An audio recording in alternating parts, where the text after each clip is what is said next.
I guess I should ask this. Were you going to see Keshi? In Calgary. Oh, sorry, not just in Calgary. I'm sure I think he's going to Toronto too, probably for that. Yeah, he was gonna play Rebel. Yeah. Yeah, I was going to actually. I'm from Edmonton, but so I was going to drive down with my girlfriend and see him in Calgary and stay with a friend there. But for Keshi, I've seen him twice actually. I went Oh, to. I saw your reaction. I I'm a big Keshi fan. Oh, dude, I'm the number one Keshi fan. Oh, I love Keshi. you are. Yeah. You put everyone on Keshi. Oh God. But Keshi, I took a trip down to Houston just by myself, just to hang out, I guess, and go to his concert. And the dude is the nicest dude ever. Like I obviously when I hit him up, he was smaller, like he wasn't as big as he is now, but he still had a decent following. So the reason why I went is to see him. But when I told him I was heading down, he was like, yeah, like I'll hook you up and then we can like hang out after too. So yeah, I went to his concert and afterwards the next day we got brunch and then he let me he let me listen to some of his unreleased music back then, which was pretty sweet with yeah, I like James, his manager, and and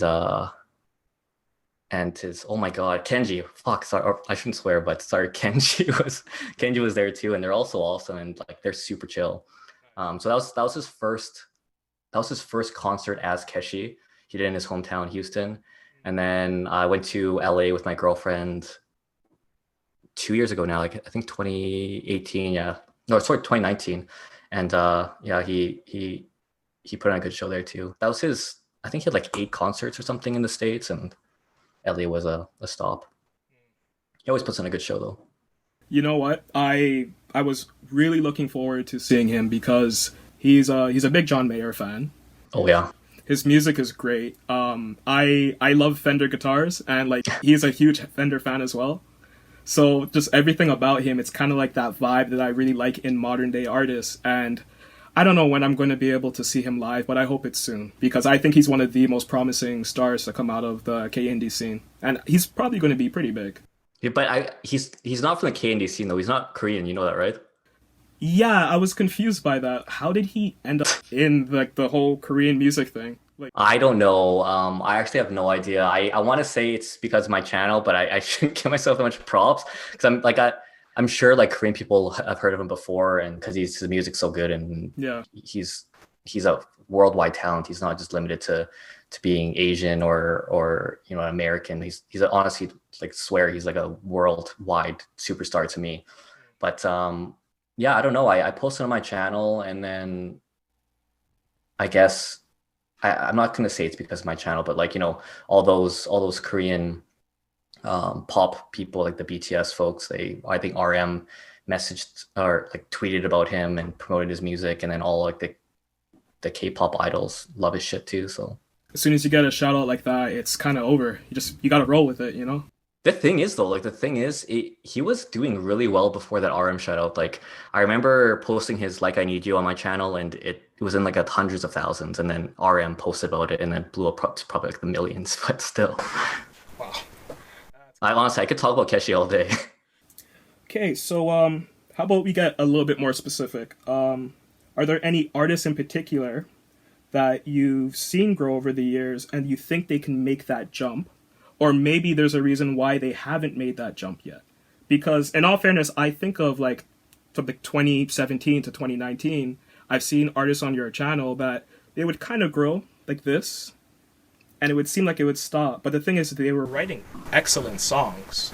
So it makes me wonder like how come they wouldn't be putting out a single for 6 months at a time? It's a tough question. But for that second point that you made, I think artists need to grow. I feel like sometimes artists get trapped in the sound that made them popular or the sound that their fans are resonating with, and they get comfortable, right? They make the same kind of music. It's almost like a template. It's the same sound, maybe like different lyrics, maybe slightly different like melody or hook, but it's essentially I think people want like diversity and growth, right? And to answer your second question, I think that's what's holding some of them back. And maybe they need like, just experience or like I don't want to say mentorship, but just growth, I guess. And it's difficult, right? It is difficult. Um, but for your first question, I'm gonna have to look through what I listened to like in 2019 and 2018, because I want to give you a good answer to this one. I guess that's where a label would come in, right? They could kind of like help mold you and push you in the direction of like growth if it's not coming organically. I wonder though, like I maybe I'm just too cynical, but like would labels push them to another safe sound and another sound that's marketable? You know what I mean? Like something that they're comfortable with, something that sells records rather than um, something that diversifies them. Though I don't know. I'm just thinking out loud, but um, to give you an example, like Keshi, if you listen to Keshi's music when he first released, it was all kind of that lo-fi, Magnolia, like he was special in that aspect, but he grew from that, right? He went from that lo-fi stuff to that R&B stuff, like off on off on sorry, on off on off on off on. I can't remember what it is, but and then you see his new stuff, his the EP before his newest one. He played more like acousticy stuff. He played more like almost like John Mayer kind of s stuff, right? And then yeah, singer songwriter stuff exactly. And then this newest one, he put out like Talk, which blew away any expectations of Keshi, and it was still a banger. And that's how you know like this artist is golden, right? Yeah, Yeah. true. It's true. Yeah, and like that's also why I have such like I don't want to say high expectations, but like high expectations for Keshi because he's so multi-talented. I remember like around the same time I was into your channel, that's when like the 24/7 lo-fi channel had just started to catch traction. And like I know a bunch of like producers in the scene that they immediately latched onto like the lo-fi sound and like if you're good at what you do it, right? But like I feel like I was looking at some of their work at the end of 2020, the beginning of this year, and it's like it's the same thing that they've been doing for 4 years, and it's like you can't really do that in today's musical industry, whether you're small time or not. If you're still writing the same songs, the same style, 3 4 years removed from when you started popping off, your fans are going to appreciate you, but how much will they want to invest in you if you put out the same thing over and over again?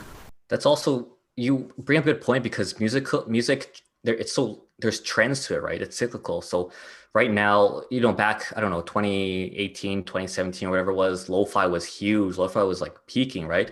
But these days I feel like lo-fi's a bit on the decline. Oh, So yeah, if you're a producer and you're still kind of making that kind of type of music, your fan base is gonna get smaller and smaller. It's just the way that the popularity is, right? The way that trends go. it's true. And like I don't know, like I love lo-fi music and like I also love like synthwave music and I like chill wave and all of that stuff, but it's hard for me to hold on to some of those artists with the same vigor I did before just Yeah. because I'm not seeing any change.